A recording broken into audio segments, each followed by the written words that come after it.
Gute Unterhaltung bei SRF bei den Leuten wünscht aus der Region für die Region.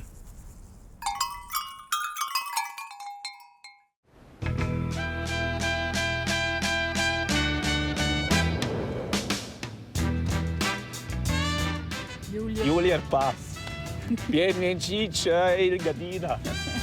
Der Jan Fitze ist wieder unterwegs. Und zwar ins Engadin. Dort übernimmt er einen Wintercampingplatz. Ja, gerade im Winter auf dem Campingplatz. Da musst du doch schon ein bisschen einen Flick weg haben. Darum habe ich gedacht, optimal für dich. Ja, als ich gerade auf ein Wintercamping habe ich gedacht, es hat fast keine Leute, die campen im Winter. Ich habe gedacht, es wird langweilig diese Woche. Ist aber sehr anders rausgekommen. Für das sorgt Seraina Bernet und ihr Team. Die sind auch dabei.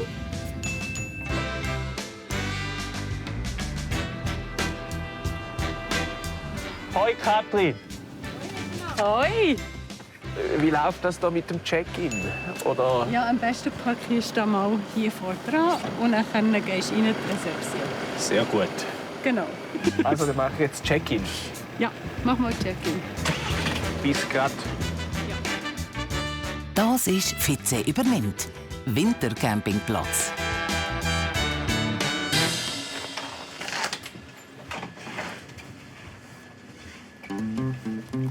Hallihallo! So, jetzt kann ich endlich die Jacke abziehen. Du. Ist warm. Ist kalt vor uns. Etwa minus 35. Da wir wissen, dass du ein bisschen Anfänger bist, eben dieser Platz reserviert, der noch ist. 20 Meter vom beheizten Aufenthaltsraum, Ja. 25 Meter von deinem Arbeitsplatz hier und etwa 40 Meter vom Sanitärgebäude. Stimmt, habe ich schon wieder vergessen. Ich muss ja hier auch noch arbeiten. Genau, wir werden dir das morgen alles erklären. Wann ist morgen Arbeitsbeginn? Also normal fange ich 7, 4 ab an, aber mit dir denke ich im 4 vor 7. Top! Das wollte ich hören. In dem Fall ab einquartieren. Camping ist die schönste Jahreszeit. Lo, lo, lo, lo, lo.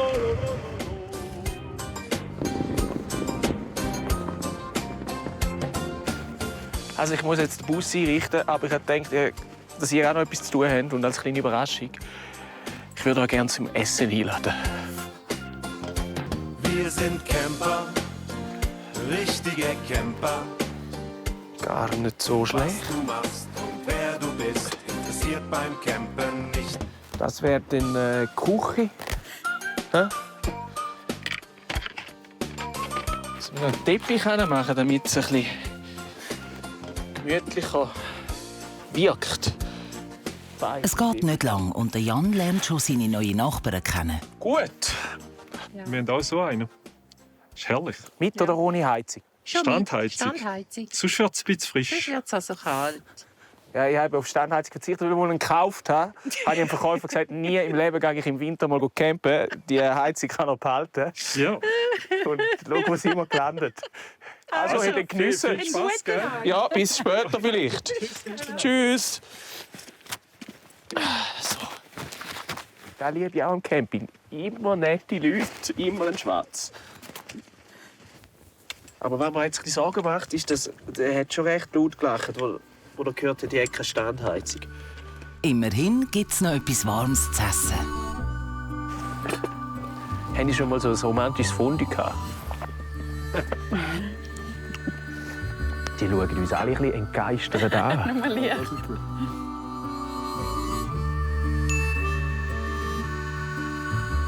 Die Fernsehcrew muss in der Nacht, anders als der Jan, nicht frieren. Sie haben ein beheiztes Holzhäuschen. Jetzt bin ich da auf mich allein gestellt. Sieht schon fast ein bisschen lauschig aus. Oh, das Bett. Mit noch so einem Schaffell. Damit es auch noch ein bisschen gut aussieht, die wunderbare Zimmerpflanze. Das ist Magic. Und damit es nicht ganz so kalt wird, eine kleine Heizung. Jetzt kommt da tatsächlich heiße Luft raus. In dem Fall bis morgen. Gute Nacht.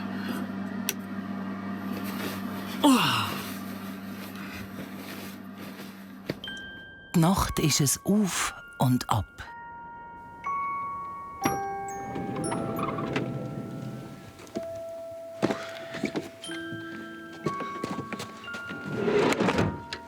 Morgen.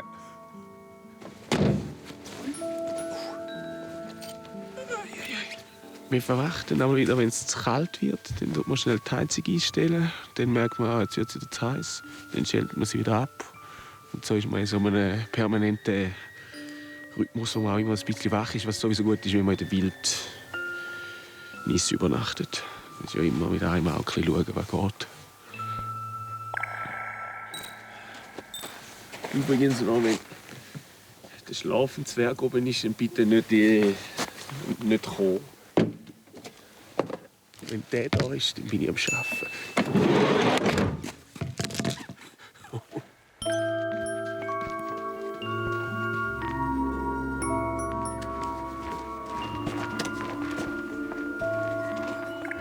-9. Überlebt. Morgen, Pesche. Hey, guten Morgen, Jan.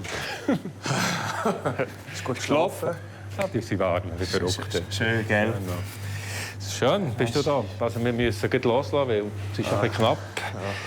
Und hier haben wir ganz viele verschiedene Artikel. Das ist so die Liste, die wir den Gästen zur Verfügung stellen können. Und bis um 8 Uhr müssten wir die Sachen, die hier bestellt worden sind, für heute parat haben, abgepackt in den Säcken. Ja, Würdest du nicht einfach nur Bürli anbieten? Bei der Einführung vom Pesche dreht sich alles ums Brot. Die Hauptaufgabe vom Morgen. Jetzt haben wir auch noch einen zweiten offen. Mit dem machen wir Gipfeli. Also wichtig, dass die Logo-Gipfeli sind hier unten, die sind angeschrieben. Ja. Das sind die gewöhnlichen, das sind Pariser. Und hier oben jetzt noch vollkommen. Gut, jetzt fängt die Zeit an zu laufen. Das geht etwa 22 Minuten. Kannst du für mich voraus da? Ja. Ja, also es ist eine komplexe Angelegenheit, das Bachwesen auf dem Camping Monteratsch. Und morgen sollte Jan im Griff haben, weil dann ist er auf sich allein gestellt. Aber wenn nur noch 2 Minuten steht, dann kommt es... Es läuft einfach rückwärts. Ich glaube, der Pesche hat sich schon noch ein paar Gedanken gemacht, weil er hat dann oft noch mal Sachen erklärt, die ich eigentlich schon gewusst habe. Dann habe ich gedacht, er ist ein bisschen nervös. Der Camping Monteratsch ist eine halbe Bäckerei. Die Gipfeli fehlen noch. Die Gipfeli sind noch... Die brauchen auch noch ein paar Minuten. Die machen wir dann noch. Das Einzige, was uns noch ein bisschen Sorgen machen könnte, ist das Zeitmanagement. Aber es geht wahrscheinlich auch auf. Die müssen wir gleich noch 7 Minuten warten. Wenn ich dann allein bin, dann komme ich natürlich ein bisschen früher noch. Noch früher? Ja, und sie auch. Ja. Dann kannst du dich auf das Gipfel rausgehen, konzentrieren. Morgen! Guten Morgen. Und ich habe es ein bisschen verflucht, dass sie wirklich so viele Brötchen und Brotsorten anbieten. Ich fand, auf dem Camping braucht es doch das nicht, aber es braucht es eben genau dort. Man muss auch dort den extra Effort, extra Meilen leisten, damit die Gäste ein besonderes Erlebnis haben. In dem Fall einen guten Morgen. Schönen Tag.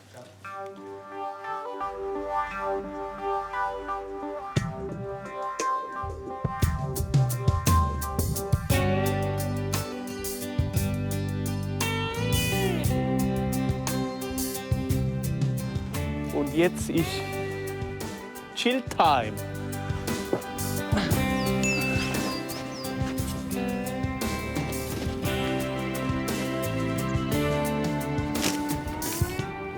Ich glaube, ich muss einfach am Morgen voll performen mit diesen Gipfeli und diesen Brötchen. Den Rest vom Tag.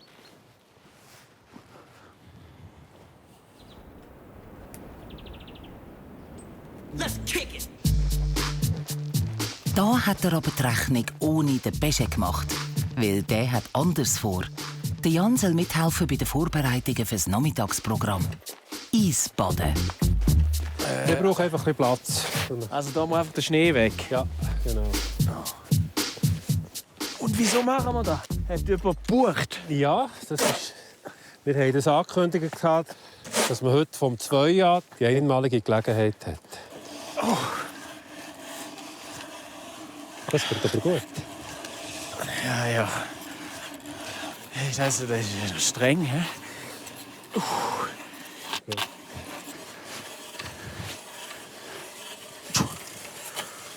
wie Rocky Balboa, wenn er sich auf seinen Kampf vorbereitet. Ja, wir sind im Wasser.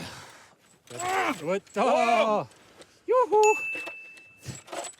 Eisbad, das ist jetzt ein Trend, der ist komplett an mir vorbei und ich habe nie in meinem Leben das Gefühl gehabt, hey, das will ich mal machen. Nein. Eis, Eis, Baby. Eis, Eis, Baby. Ja. Bravo! Ui! Jetzt funktioniert das sogar noch. Hey, hast du die Dicke gesehen? Ja, schön. Oh, wow! So der Supercut vom Wasser, was nicht scheitern. Aber die hat die Hand reingekippt. Da brötelt man schon schier die Finger durch. Das scheint die Wintercamper nicht einzuschüchtern. Olaf, freut mich, Jan. Ich bin hier der Bademeister. Perfekt. Einfach bitte nicht reingumpen, vor allem kein Köpfler. Nein. Ja, stimmt. Wie kommen wir wieder raus? Ja, dann schauen wir, wenn es so weit ist. Wir müssen nicht immer alles schon vorher wissen. Das Lustige ist, man sieht den Grund, aber ich sehe den Grund nicht. Wieso, dass ich das machen soll? Das Problem ist, sie sind mittlerweile so perfid. Sie haben wahrscheinlich gedacht, er geht wahrscheinlich nicht da ins Wasser rein, aber wenn man noch irgendwie 10 random People anschaffen, die dann so kommen, ja, ich war auch noch nie in so einem Loch. Ja, nein, ich bin auch noch nie da drin gewesen, aber das mache ich jetzt gerne, wenn es da schon so ein Loch hat, dann gehe ich da super rein, ja. Und prompt ziehen sich dann auch alle aus und gehen dort rein. Und vor allem, sie schreien nicht. Schnaufen nicht vergessen. Ich habe gerade irgendwie eine Minute drin und tun so, als wäre nichts dabei. Wow, bravo. Wow, bravo. Yay. Der nächste Hafen. Und ciao. Wow. Olaf. Wo ist nicht? Weil als Steffi 2,5 Minuten drin war, habe ich gewusst, jetzt muss ich da rein.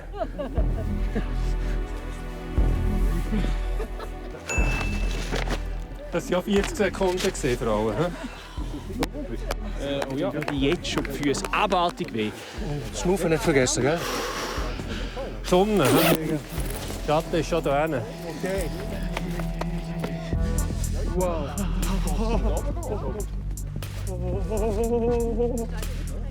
Oh!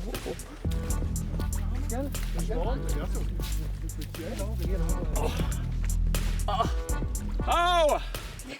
Ah! Ah!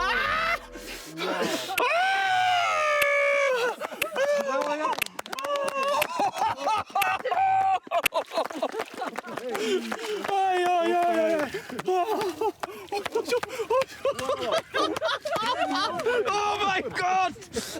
Das ist doch... Das ist ein Rekord.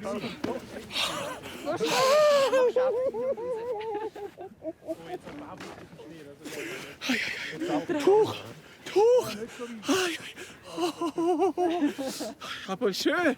Ich könnte auch länger haben. Ja, ich muss wieder arbeiten. Bin ich drin gewesen? Okay. Au! Aber jetzt habe ich das Gefühl, ich hätte länger können.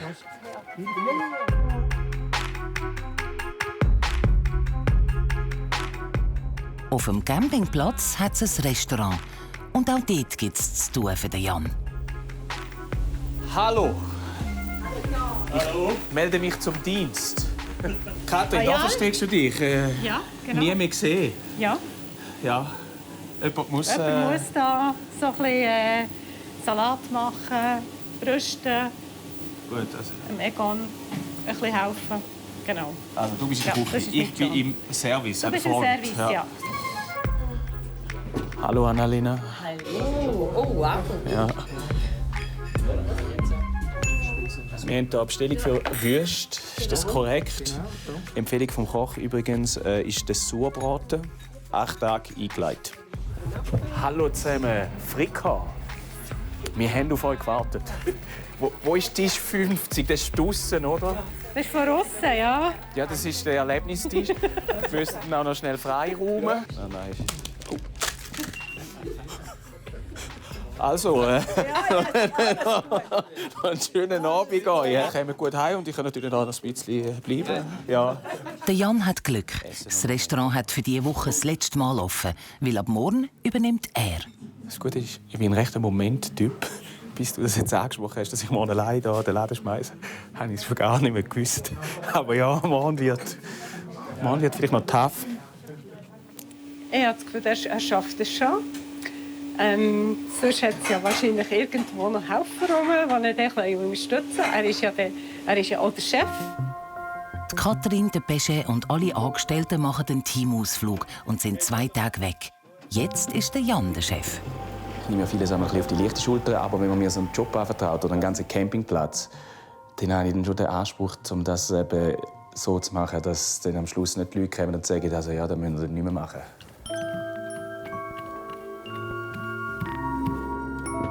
Der Druck raubt am Jan fast den Schlaf. Ein bisschen Gipfel. Schokogipfel, Nussgipfel, Vanillegipfel. Gipfel. Buttergipfel.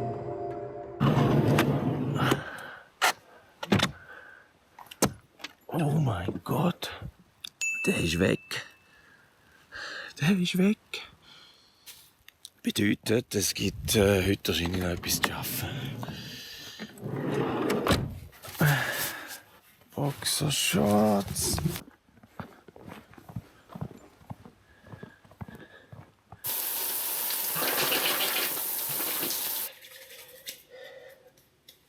Oh, 2 Minuten vor 7 Uhr. Arbeitsbeginn.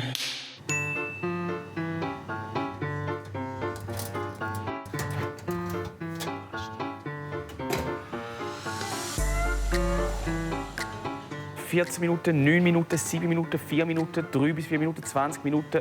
Und die liegen alle irgendwie auf einem ähnlichen Blech. Das ist... Du brauchst einen Masterabschluss, dass du da durchblickst.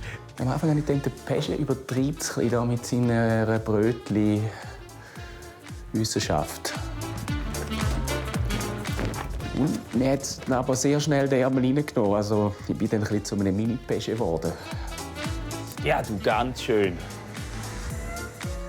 9 Minuten, 5 Minuten.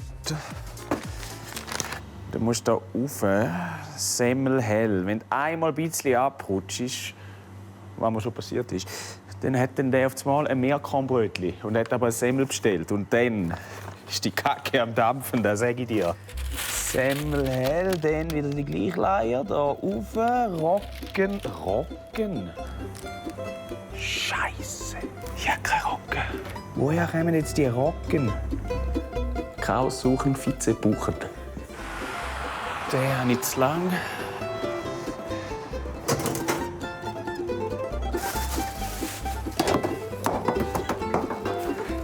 Rocken, Programm 6, 9 Minuten. Das Costello Krustenkranz haben wir. Panini Generoso. Ich sehe da kein Panini Generoso.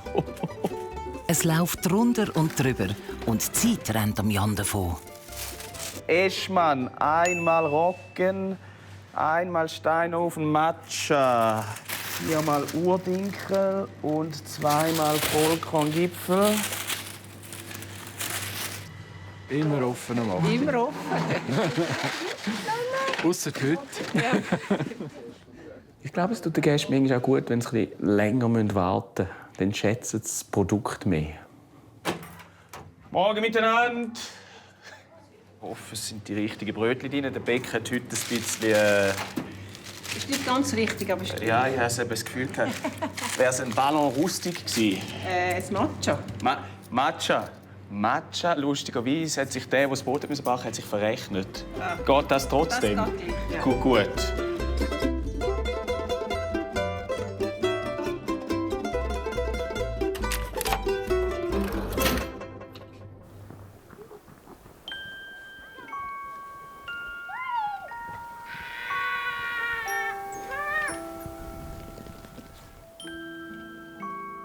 Mit dem vielen Neuschnee gibt es auch draussen genug zu tun. Da sieht man jetzt leider, dass sich der Sommercamper doch vom Wintercamper trennt. Weil der Wintercamper wäre nie so dumm, dass er sein Inventar da rausstehen lässt. Das Gute ist, furztrocken. Also da kannst du gut duschen und baden wieder mit dem Tuch. Hey. Hansi! Hoi! Hoi zusammen! Wie läuft's? Hey, du kommst wie gerufen, darf ich deine Schaufel? Ja, einfach oben zurückstellen dann. Ja. Also die ist schon angeschrieben, sonst wird es sauer, wenn sie nicht wieder dort steht. gut, also die ist vom Camping, die ist nicht von dir? Die ist vom Camping. Gut. Hast du jetzt schon freigeschaufelt bei dir? Ja. Schlafst du immer noch im Zelt? Ja, seit dem 1. Oktober. Und dann sicher bis Mitte April. Ich habe gesagt, alle, die Wintercamping machen, sind ein bisschen wahnsinnig. Aber einer, der noch im Zelt schläft, der ist noch ein spezieller. Ich kann noch nie behaupten, dass ich normal bin. Das ist deine Villa. Ja, da hast du gar nicht mehr gesehen heute Morgen. Das ist... Wo du aufgestanden bist, ist da... Ja, das ist alles, also so viel müssen rausboxen. Weißt du, jetzt ist ja gut von der Temperatur, aber genau vor einer Woche hat es minus 27 gehabt. Du bist auch hier reingelegen? Ja, und das war dann ein bisschen grenzwertig. Also das ist das 5. Jahr, wo ich jetzt das mache. Ja. Hier im Winter. Und das tut mir gut. Andere brauchen Ritalin, ich brauche das hier. Hasta la vista. Hasta la vista. Heute eben. Aber ich merke auch, es tut mir gut. Ich bin da, seit ich da bin, du stehst auch gerne auf am Morgen, weil es nimmt immer Wunder, wie sieht es vor deinem Haus aus und so. Und ja, Wintercamping. Ich bin Fan.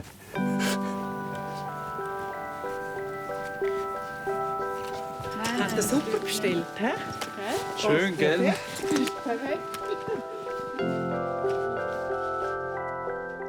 Nach dem Schneeschaufeln gibt es dann auch für Jan eine kurze Pause. Aber nur eine ganz kurze. Da. Am Mittag erwartet irgendeine mühsame Überraschung.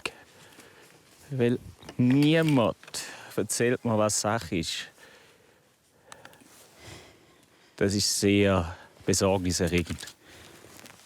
Jan! Ist schon langweilig. Oh, Kommst du mit?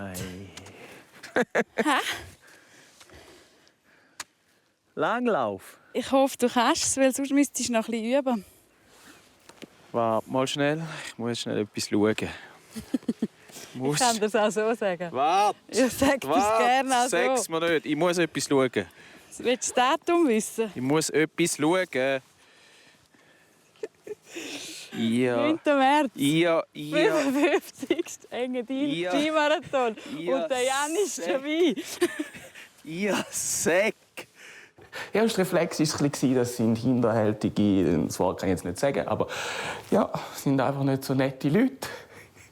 Ja, also ich gehe den Marathon. Du machst mit beim Marathon. Aber kurz davor habe ich gedacht, nein, das ist eigentlich geil.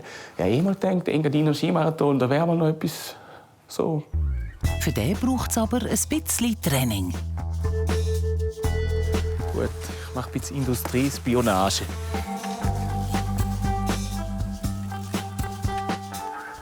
Entschuldigung, ganz eine kurze Frage. Ich habe heute eben erfahren, dass ich beim Engadiner Skimarathon angemeldet worden bin, ohne mein Wissen. Und ich bin etwa 3 Mal auf so Ski gestanden. Hast du einen Tipp? So einen kurzen, der lange, dass ich in einem Monat wettbewerbsfähig bin. Willst du sonst gerade bei uns mitmachen? Aha, was ist das da? Wir sind eigentlich genau an dem dran, wo du eigentlich jetzt vielleicht auch so könntest profitieren. Ja, ich glaube im Fall auch. Okay, danke. Ja, als ich die Gruppe Sportstudenten getroffen habe, dann sind wir irgendwie schon gerade ein bisschen die Läden runter. Weil die sind ja fit per se und dann investieren die 5 Tage, damit sie irgendwie den richtigen Langlaufstil haben. 5 Raben. Tack. 5 Raben. Tack. Und bam. Du musst einfach Kanone laden, den Tack. Und dann Kanone wieder laden und dann so, ja. Ich glaube, dass entweder kannst du oder kannst du nicht. Und du kannst es? Und ich bin ein Typ, der es kann. Hey Jungs, danke vielmals. Ich muss jetzt da leider weiter. Okay. Alle!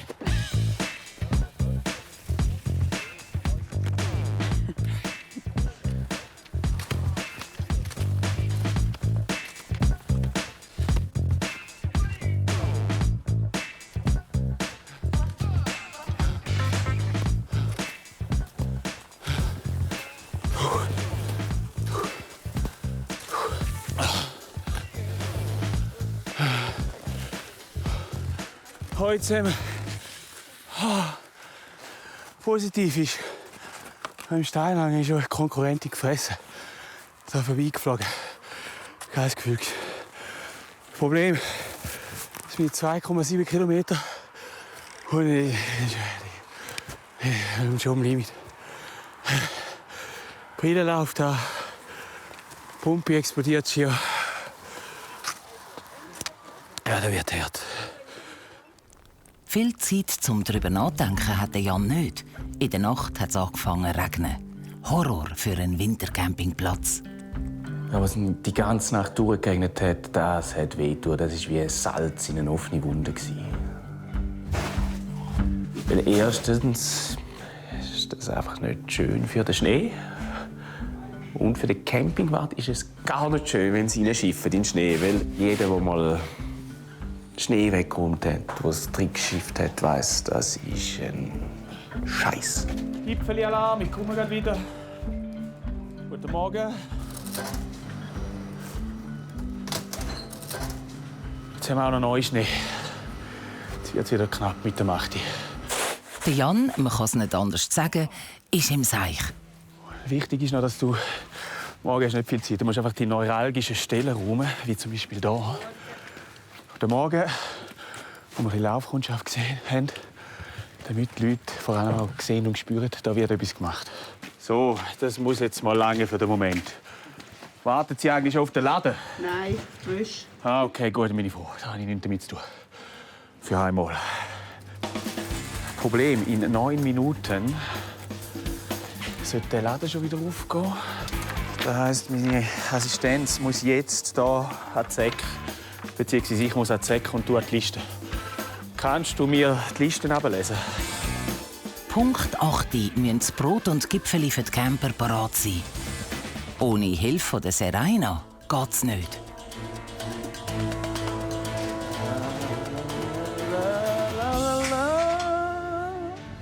Na, na, na, na, na. La, da, da, da, da. Good morning. Ich brauche meine Gipfeli und will den Platz abgeben. Platz abgeben und Gipfeli. Name. Kap. Hey, danke vielmals für den Besuch. Es war gern geschehen. Schön, haben wir so schnell noch Platz gehabt. Hat uns gefallen. Das Wetter jetzt halt nicht so ganz gestern und heute. Ja. Aber, wir machen das Beste aus. Absolut. Gut. Wir auch. Ja, aber es eben, gelingt gell? uns nicht immer. Alles Gute. Gute miteinander. Tschüss. So, die Kinder sind draußen, gell? Da, da, da, da. Vielleicht muss ich ab und zu mal so einen Jockey-Gipfel verschenken. Zum, Jetzt brauche ich den Schlüssel, den habe ich. Wo ist das Mädchen?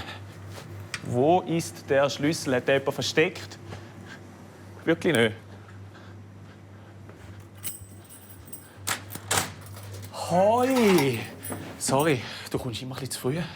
Nein, es ist 8 Uhr. Deine Uhr geht vor, bei mir ist ja. Nein, es ist 8 Uhr. Ist schon gewesen? Ja. Okay, gut. Herzlich willkommen. Hast du Brot vorbestellt? Nein, eben nicht. Wir müssen schauen, ob es noch extra Brot hat. Aha, ja. Hat Papa Nein, dort hinein nicht schauen. Das sind die Vorbestellten. Für wer musst denn du Brot kaufen? Für die Familie. Ist die gross? Ja, ich glaube nicht ein grosses. Gut. Suchst du noch etwas? Nein. Willst du noch einen Jockey-Gipfel, für das du musst ein bisschen anstehen? Du bist ein vorbildliches Kind. Dich wirklich nur der Auftrag. Also er wäre geschenkt. Gut. Sie sind meine Schwester eifersüchtig. Aha. Und ein bisschen Ärger. Okay, du bist so schlau. Tschüss. Hey, tschüss. Schönen Tag. Camping Materatsch, das ist Jan. Also, Bus fährt nicht mehr Richtung Bernina. Und andere Richtung auch. Also, Bus fährt eigentlich nicht mehr.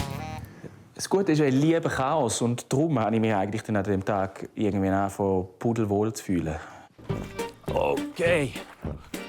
Weil das ist eigentlich cool, weißt, wenn sie dann noch kommen und sagen, mein Auto steckt fest. Kein Problem, Superman kommt.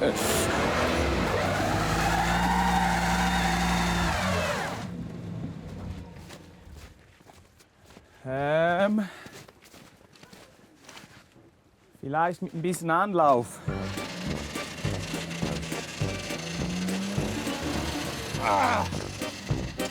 Nö. Hat dann nachher ein bisschen anders ausgesehen, als ich dann alle Vieren da in den Pfützen gekrochen bin.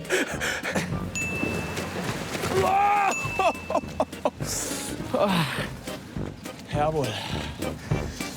Aber wir hätten draussen. Ich meine, jetzt können wir die Schneeketten auch noch probieren.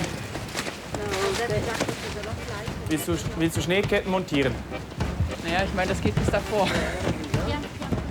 Ehrlicherweise habe ich ein einziges Mal in meinem Leben Ketten montiert, vor etwa 15 Jahren. Und die sind dann irgendwann so verheddert. Und ja, ist nicht gut rausgekommen. Darum sage ich immer, es braucht keine Kette. Ich glaube, du kommst hier durch. Ja. Ja. Jetzt gehst du hier mal mit ordentlich Schwung durch. Nicht zu viel, nicht zu wenig, was auch immer das bedeutet. Einfach nicht noch mal stecken bleiben.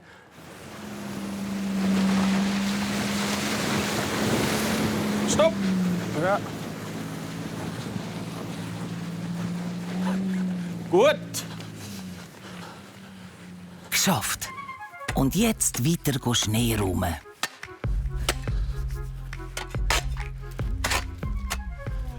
Man sollte sich nie beklagen, wenn es schneit, weil alle Leute sagen immer, oh, es hat zu wenig Schnee oder so. Kaum schneit es einmal, kommen wieder alle und sagen, ja, jetzt müssen wir da schon ein bisschen räumen, es ist schwierig heute und bla bla bla. Wenn es schneit, muss man sich freuen.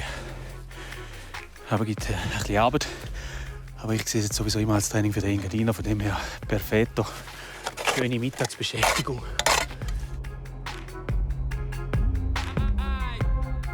Außerdem kommen der Beschet, Katrin und das Team jeden Moment zurück.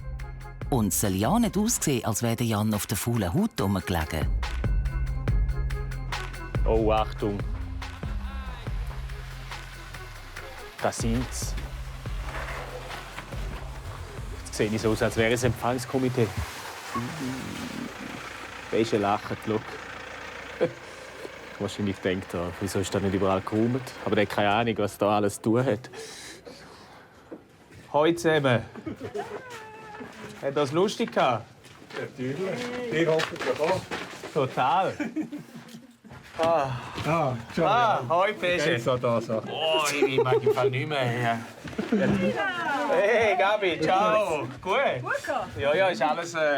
Hoi Katrin. Hallo. Ihr seht alle so frisch aus. Das hat euch wirklich gut getan. Ja. Der Jan hat seinen Job mit Bravour gemeistert. Der Pesche ist zufrieden. Merci vielmals. Das war also wirklich eine gute Geschichte für uns. Danke euch. Und es ist ja noch nicht ganz fertig. Ist noch nicht fertig? Nein. Sie haben mir da jetzt noch für den Engadiner angemeldet. Ich komme noch mal. Ja, stimmt. Ich muss jetzt dringendst trainieren. Also, bis in einem Monat.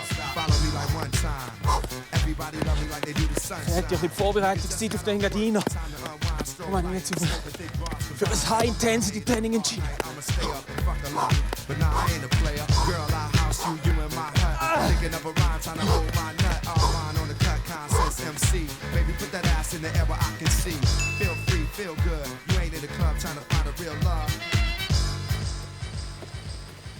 Hey, sowas von parat. Nein, der Riese gibt nichts. In diesem Zustand gibt es nichts. Ich werde aber jetzt brutal trainieren. Kein Bier, keine Chips, kein nichts. Einfach nur Leistung. Anfangs März. Der Jan ist zurück auf dem Campingplatz. Heute geht es an den Engadiner Skimarathon. Ja, danke.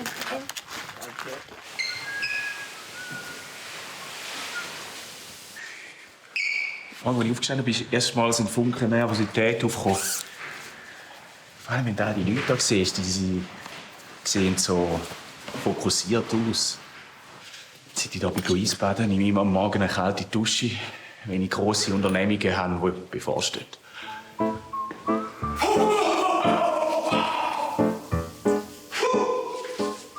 Serena hat mir ja gesagt, um das Töni muss ich mich nicht kümmern. Das ist hochverdächtig. Es hat sich ein bisschen angefühlt wie früher, wenn du mit der Mutter bist posten. Das ist zwar nett und hast auch nichts dafür gezahlt, aber hast dann manchmal nicht am besten ausgesehen.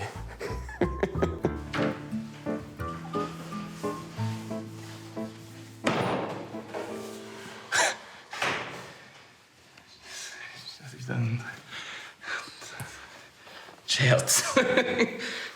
Ich mache ja schon vieles. Aber nicht alles.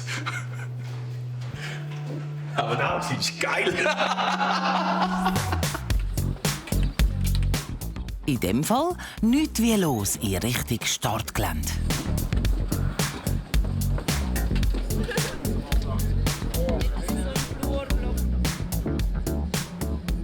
Jetzt merkt endlich mal, was die Strecke genau so bedeutet. Ich habe immer gedacht, Engadin ist so ein Tal, aber ein Kaff. Nein, das Engadin ist noch weitläufig. Lieber Jan, enttäusch uns nicht. Komm ins Ziel bei Tageslicht. Toi, toi, toi. Danke.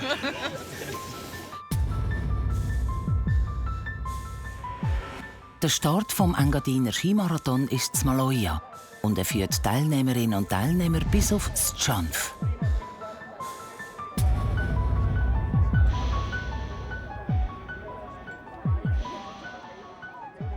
Ich kann ja damit umgehen, dass die Leute lachen mit oder auch über mich.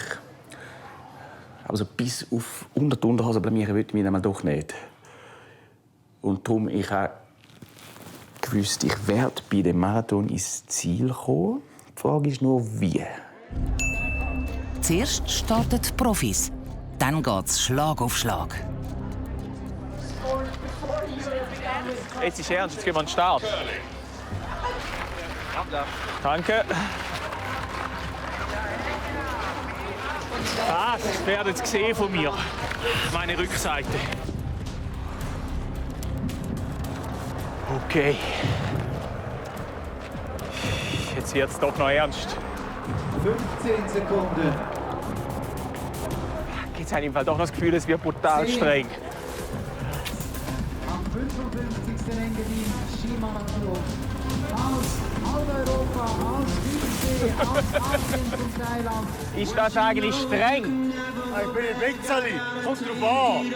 Am Anfang nicht, aber dann wird es gleich strenger. Hey, Serena. Danke, dass du mich angemullen hast. Das sage ich jetzt noch. Oh. Dann ist der Jan an der Reihe. Jetzt gibt's kein Zurück mehr. 42 Kilometer warten auf ihn.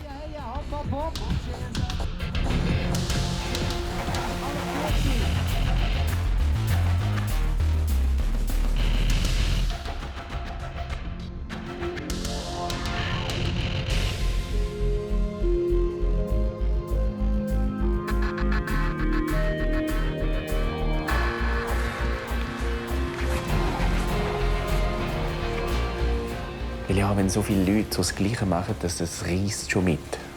Am Anfang mein grösstes Problem war, dass die vor mir immer zu langsam waren, dass ich durchschlängeln musste. Und das ist auch ein geiles Gefühl. Wenn du so merkst, der ist ein bisschen am Anschlag und dann machst du extra gerne so. Es läuft gut bei euch. Ja, ja, du. Oh! Was ist das schon wieder? Ja, man sollte nie zu euphorisch werden, gell?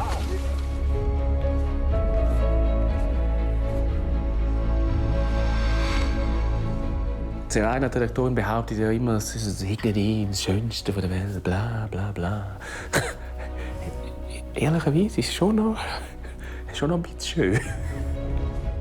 Über die See, das war magisch, auch von der ganzen Szenerie her. Und der Max auch noch. Unterwegs gibt es immer wieder Verpflegungsposten. Ja, komm, gib mir noch ein bisschen von dem Stängel. Jan Schlitzer ist schon unterwegs. Guten Abend. Dir auch, Christine. Er läuft so gut. Der ist im Fall wirklich Sonntagsnachmittagsspaziergang. Heute zusammen. Füßli. Bam. Nicht verlieren. Soll ich eigentlich gehen? Ja. Nicht mehr da stehen bleiben, gell? Ja.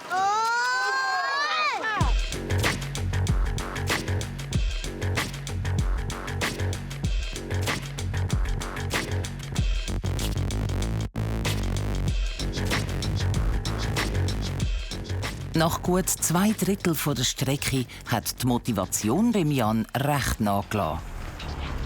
Ich habe jetzt streng.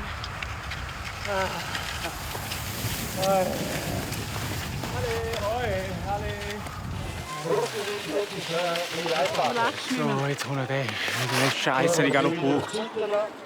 Alles Gute. Ja, alles Gute, auch. Jan, du hast schon bessere Laune gehabt. Oh nein, die haut mir wieder ab. Ah, ich habe langsam ein bisschen Krämpfe im rechten Oberschenkel. Ah, ja, ich weiß auch nicht. Zuckerloch. Wir begrüßen da ganz herzlich. Ja, da bin ich. Oh!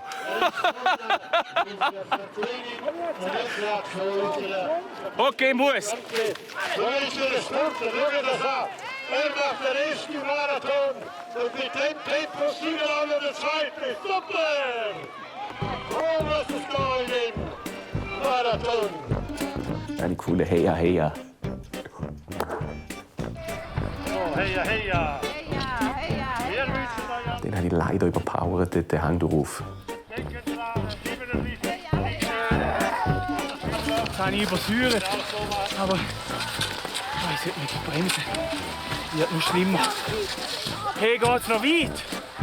Ja, das ist gerade viel zusammengekommen und dann nachher ruft man einen von der rechten Seite «Hey, Appenzeller!»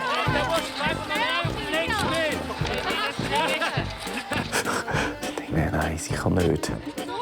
Super! Super! Hey, super danke! Leistung. Und schwupp!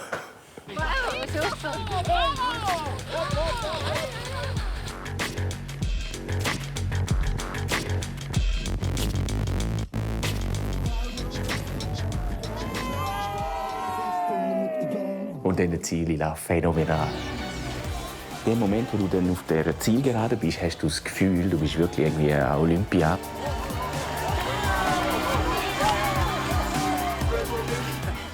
Und die Leute jubeln dir alle zu und warten auf dich und finden jetzt geiles Sieg, Finisher, wow!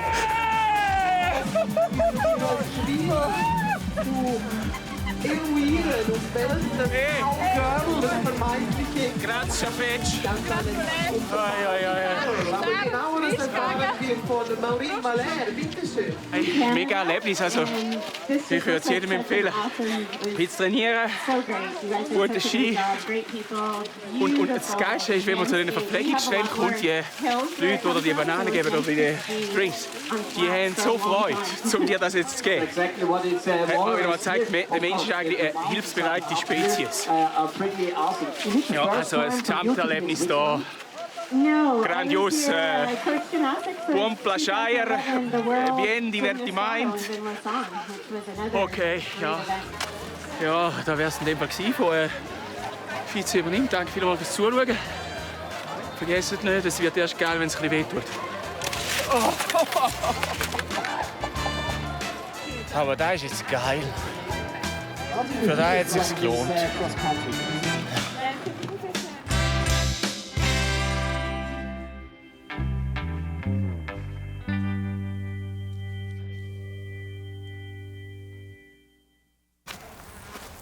Gute Unterhaltung bei SRF bei den Leuten wünscht aus der Region für die Region.